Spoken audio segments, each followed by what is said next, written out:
मणिपुर के इम्फाल में प्रदर्शनकारी छात्रों की राजभवन कूच करने की कोशिश, पुलिस के साथ झड़प में 40 लोग घायल, हालात बिगड़ने पर भेजे गए 2000 सीआरपीएफ जवान, 5 जिलों में इंटरनेट सेवा बंद।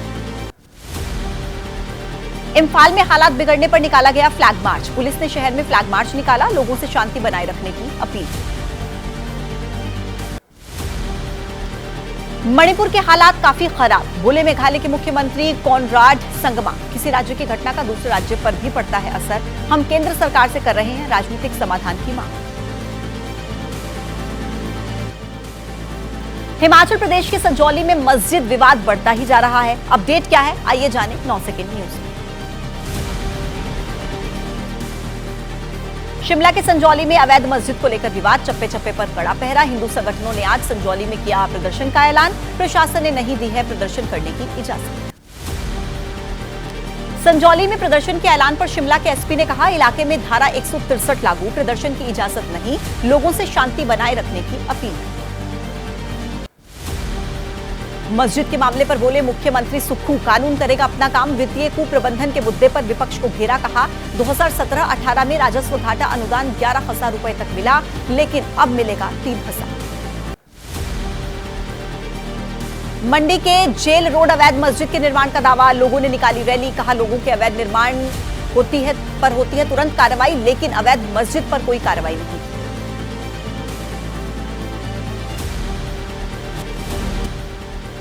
आइए 9 सेकंड न्यूज में अब बात करेंगे कोलकाता रेप और हत्याकांड की। पश्चिम बंगाल में ममता सरकार के खिलाफ डॉक्टर्स का गुस्सा बरकरार है, अपडेट क्या है आइए आपको दिखाएं।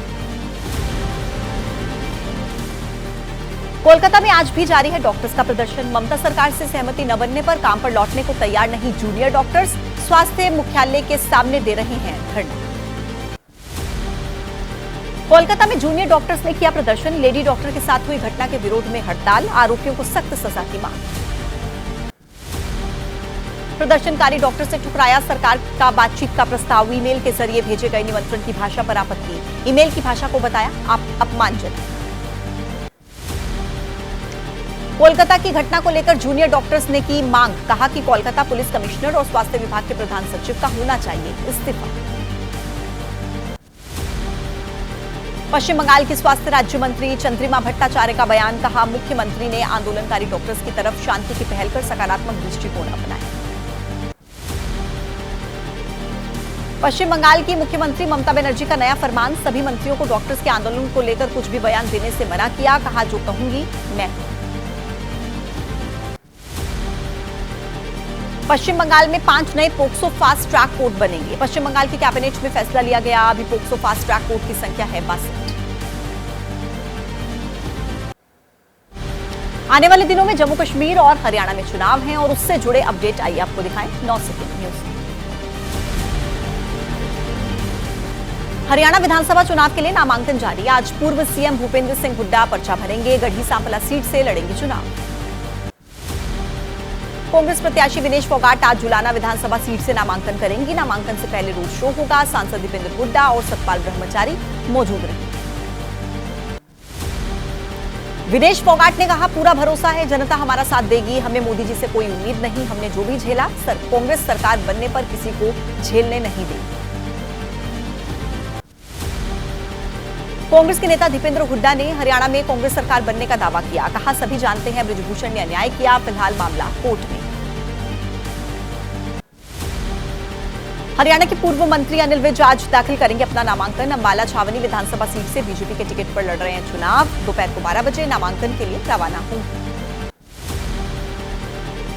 आम आदमी पार्टी ने जारी कर दी है 11 प्रत्याशियों की तीसरी लिस्ट, भूपेंद्र सिंह हुड्डा के खिलाफ उतारा उम्मीदवार, अब तक 40 उम्मीदवार घोषित कर चुकी है आम आदमी पार्टी। जननायक जनता पार्टी के नेता दिग्विजय सिंह चौटाला ने डबवाली से भर दिया है पर्चा, साथ में मौजूद थे आजाद समाज पार्टी के सांसद चंद्रशेखर आजाद, कहा रनिया में रंजीत सिंह चौटाला का समर्थन करेगी जननायक जनता पार्टी। विधानसभा चुनाव के लिए कांग्रेस के नेताओं का मंथन, दिल्ली में कांग्रेस पर्यवेक्षकों की बैठक हुई, खड़गे की अध्यक्षता में मीटिंग। जम्मू कश्मीर विधानसभा चुनाव के प्रचार में कांग्रेस ने उतारे बड़े नेता, आज कांग्रेस अध्यक्ष खड़गे का चुनावी दौरा, अनंतनाग में जनसभा को करेंगे संबोधित। आज तिहाड़ जेल से रिहा हो सकते हैं सांसद इंजीनियर रशीद। कल दिल्ली की पटियाला हाउस कोर्ट ने दी थी अंतरिम जमानत। फैसले का रशीद की पार्टी एआईपी के नेताओं ने किया स्वागत। बारामूला के सांसद इंजीनियर रशीद के बेटे ने न्यायपालिका को धन्यवाद दिया। कहा, उम्मीद है अब मिल जाएगी स्थायी जमानत। बीजेपी नेता अल्ताफ ठाकुर का बयान, रशीद की जमानत से बीजेपी पर असर नहीं, इससे उमर अब्दुल्ला और नेशनल कॉन्फ्रेंस पर असर पड़ेगा। उमर अब्दुल्ला ने यह भी कहा कि रशीद को कश्मीर के लोगों से वोट लेने के लिए जमानत दी गई, बीजेपी साजिश कर रही है। लोगों से अपील की किसी तरीके से वोट ना बटे। जम्मू कश्मीर में विधानसभा चुनाव को लेकर तैयारियां। बीएसएफ के आईजी दिनेश कुमार बोरा ने डोडा के गंडकों में सुरक्षा व्यवस्था की समीक्षा की। कहा, लोग बिना डर के चुनाव उत्सव में हिस्सा लें। देश की राजनीति में और क्या चल रहा है, ये आपको दिखाते हैं 9 सेकंड न्यूज में।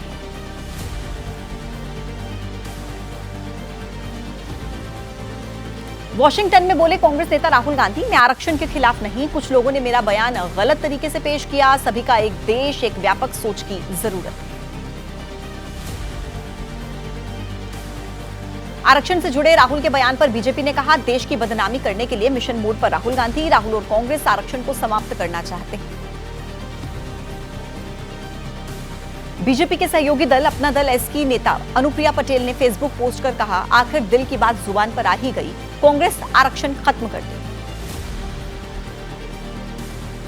कांग्रेस के महासचिव केसी वेणुगोपाल का बीजेपी पर आरोप। कहा, राहुल को बदनाम करना चाहती है बीजेपी, लेकिन जनता राहुल के साथ, बीजेपी जैसा एजेंडा चला रही है, उससे कोई फायदा नहीं होने वाला। राहुल गांधी ने कहा, भारत में मीडिया, न्यायपालिका नहीं कर रही है काम, विचारधारा की लड़ाई है, केवल अंबानी और अडानी के लिए सब कुछ है, गरीब मजलूम लोग वंचित। नेता प्रतिपक्ष राहुल का दावा, मुझ पर ढेर सारे केस हुए, जेल में है एक मुख्यमंत्री, भारत में लोकतंत्र टूटा, महाराष्ट्र में यही हुआ, लोकतंत्र वापस लाने के लिए संघर्ष कर रहे हैं हम लोग। सिख समुदाय पर राहुल के बयान पर बोली बीजेपी के नेता अनुराग ठाकुर, महत्वपूर्ण पद पर होने के बाद भी गैर जिम्मेदाराना बयान दे रहे हैं राहुल, वो केवल देश को बदनाम करना चाहते हैं।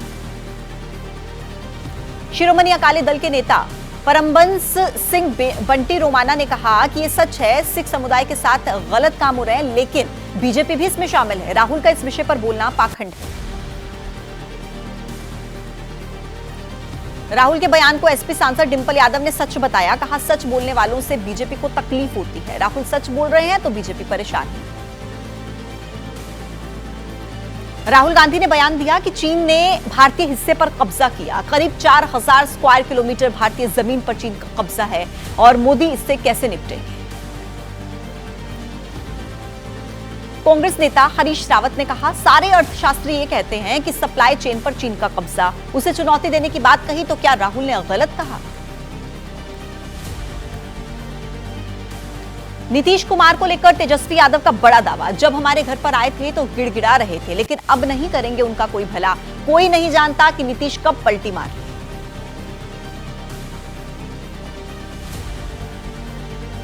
आरजेडी के नेता तेजस्वी के बयान पर जेडीयू की तीखी प्रतिक्रिया। बीजेपी ने चुनौती देते हुए कहा, वीडियो है तो फिर जारी कीजिए। तेजस्वी यादव ने एबीपी न्यूज से कहा, बीजेपी से कहते हैं आरजेडी में नहीं जाएंगे, हमारे साथ थे तो ये कहते थे कि बीजेपी में नहीं जाएंगे, खत्म हो गई है नीतीश की विश्वसनीयता। आरजेडी नेता तेजस्वी का आरोप, नीतीश बिहार संभालने के लायक नहीं रहे, कानून व्यवस्था चरमराई, अपराधियों, भ्रष्टाचारियों को सत्ता का समर्थन मिला, ये लोग आरक्षण और संविधान विरोधी हैं।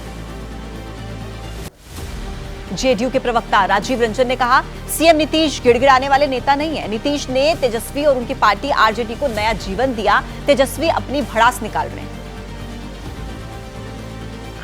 बीजेपी के प्रवक्ता कुंतल कृष्ण ने चुनौती दी, कहा कि वीडियो है तो जारी करिए, नीतीश सबके सामने आरजेडी के साथ जाने को गलती मानकर मांग चुके हैं माफी। नीतीश को उपेंद्र कुशवाहा की सलाह, बार बार ये कहने की जरूरत नहीं कि कहीं पर नहीं जाएंगे, आरजेडी कितनी भी कोशिश कर ले उसे सफलता नहीं मिलेगी। नीतीश के अब इधर उधर नहीं जाने के बयान पर लालू की सधी हुई प्रतिक्रिया, कहा कि ठीक है नहीं जाएंगे तो कोई बात नहीं। आज यूपी महिला आयोग का उपाध्यक्ष पद संभालेंगी अपर्णा यादव। अमित शाह भूपेंद्र चौधरी के भरोसे के बाद वो मानी कद और योग्यता के मुताबिक पद न मिलने से नाराज थी। ओवैसी की पार्टी से गठबंधन पर बोले महाराष्ट्र कांग्रेस के विजय वडेट्टीवार। एआईएमआईएम की तरफ से नहीं आया कोई भी लिखित प्रस्ताव, टीवी पर बात करने से गठबंधन नहीं होता। महायुति में सीट बंटवारे पर बोले महाराष्ट्र के डिप्टी सीएम। गठबंधन के सभी दल साथ बैठकर चर्चा कर रहे हैं। 228 सीटों में अधिकतर पर चर्चा हो चुकी है। कर्नाटक के गृह मंत्री परमेश्वर ने कहा कि फिलहाल मुख्यमंत्री बदलने का सवाल ही नहीं, मुख्यमंत्री पद को लेकर चर्चा करने की कोई जरूरत नहीं। यूपी कांग्रेस अध्यक्ष अजय राय ने राज्यपाल को पत्र लिखा। मंगेश यादव के एनकाउंटर को लेकर राज्यपाल से अपील की। हाईकोर्ट से सिटिंग जज से न्यायिक जांच की मांग की।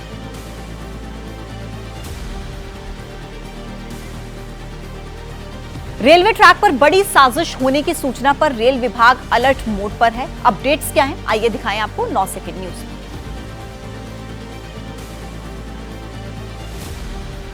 महाराष्ट्र के सोलापुर में रेल ट्रैक पर बड़ा पत्थर मिला। सूत्रों के मुताबिक 4 सितंबर का यह मामला है। कुर्दुवाड़ी रेलवे स्टेशन से करीब 1 किलोमीटर की दूरी पर बने सिग्नल पॉइंट की यह घटना। गिरिराज सिंह ने एक्स पर पोस्ट किया, कहा कि रेल ट्रैक के पास से अवैध निर्माण ध्वस्त होने चाहिए। पत्थर मिलना बड़ी व्यवस्थाओं का हिस्सा है जो कि आतंकी गतिविधियों को बढ़ावा देता है। कानपुर में कालिंदी एक्सप्रेस को डीरेल करने की साजिश। एडीजी रेलवे ने कहा कि घटना से जुड़ी जानकारी देने वालों को इनाम दिया जाएगा। कानपुर में 10 संदिग्धों से पूछताछ जारी। रेलवे अधिकारियों के मुताबिक जल्द होगा घटना का खुलासा। घटना से जुड़े कई लोग चिन्हित किए। रेलवे ने एक्स पर पोस्ट किया, चेतावनी जारी की। कहा रेल पटरियों पर किसी भी प्रकार का सामान रखना दंडनीय अपराध। ये यात्रियों की सुरक्षा के लिए हो सकता है घातक। ट्रेन डिरेल करने की कई साजिशें अब तक सामने आई हैं। अतिरिक्त सतर्कता बरत रहे हैं वंदे भारत ट्रेन के पायलट। 135 किलोमीटर प्रति घंटे की रफ्तार की चलने वाली ट्रेन की सुरक्षा का ख्याल रखा जा रहा है। यात्रियों ने रेल ट्रैक पर भारी सामान मिलने की घटनाओं पर चिंता जाहिर की। कहा रेलवे और सरकार लगाम लगाए। कुछ यात्रियों ने सरकार को बदनाम करने की साजिश भी बताया। वंदे भारत ट्रेन के क्रू मेंबर्स भी ट्रेन डीरेल करने की साजिश पर चिंतित दिखे। कहा कि यह बढ़ा देता है रेल कर्मचारियों की चुनौती। झांसी में रेलवे प्रशासन ने सख्ती बढ़ाई। आरपीएफ टीम ने रेल कर्मचारियों के साथ रेल ट्रैक की जांच की। पटरियों के आसपास भी जांच में जुटे कर्मचारी।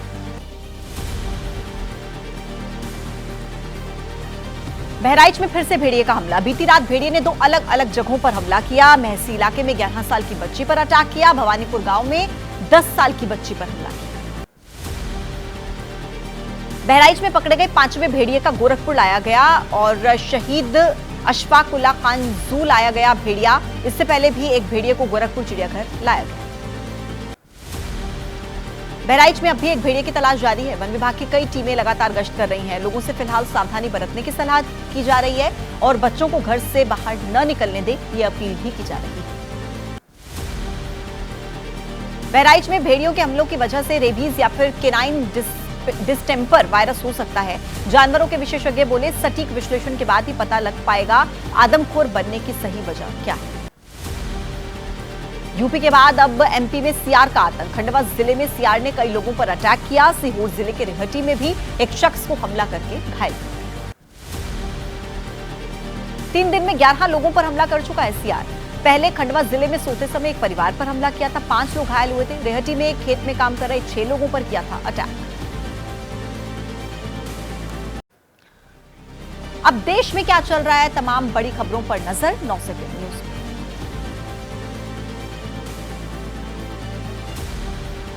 प्रधानमंत्री आज सेमीकॉन इंडिया 2024 का करेंगे उद्घाटन। ग्रेटर नोएडा के इंडिया एक्सपो मार्ट में शुरुआत होगी। शॉपिंग दी सेमीकंडक्टर फ्यूचर एक्सपो का विषय। पीएम मोदी के दौरे से पहले यूपी के सीएम योगी आदित्यनाथ ने ग्रेटर नोएडा एक्सपो मार्ट का निरीक्षण किया। जेवर एयरपोर्ट का निरीक्षण किया और समीक्षा बैठक की। आज हुई केंद्रीय कैबिनेट की बैठक। प्रधानमंत्री नरेंद्र मोदी की अध्यक्षता में शाम को 6 बजे केंद्रीय कैबिनेट की बैठक होगी। दिल्ली में इंडिया आइडियाज समिट। केंद्रीय गृह मंत्री अमित शाह संबोधित करेंगे। यूएस इंडिया बिजनेस काउंसिल ने आयोजित किया। विदेश मंत्री एस जयशंकर ने बर्लिन में कहा, रूस और यूक्रेन को बातचीत करनी ही होगी। यदि वो चाहें तो भारत सलाह दे सकता है। संघर्ष मतभेदों के समाधान का तरीका नहीं है। यूपी मदरसा एक्ट से जुड़े मामले पर सुप्रीम कोर्ट में सुनवाई। असंवैधानिक घोषित करने के इलाहाबाद हाईकोर्ट के फैसले के खिलाफ दाखिल याचिकाओं पर भी सुनवाई होगी। मदरसा मामले में एनसीपीसीआर भी पहुंचा सुप्रीम कोर्ट। कहा, शिक्षा का सही माहौल नहीं, मजहबी तालीम पर है जोर, बच्चों को नहीं मिल पा रही है मुख्यधारा की शिक्षा। आज कोर्ट में होगी दिल्ली के मुख्यमंत्री अरविंद केजरीवाल की पेशी। शराब नीति से जुड़े मामले में राउस एवेन्यू कोर्ट में आज पेशी। संसद की सुरक्षा में लापरवाही का मामला, आरोपी नीलम की जमानत याचिका पर पटियाला हाउस कोर्ट का फैसला। आज दिल्ली पुलिस ने किया नीलम की बेल का विरोध।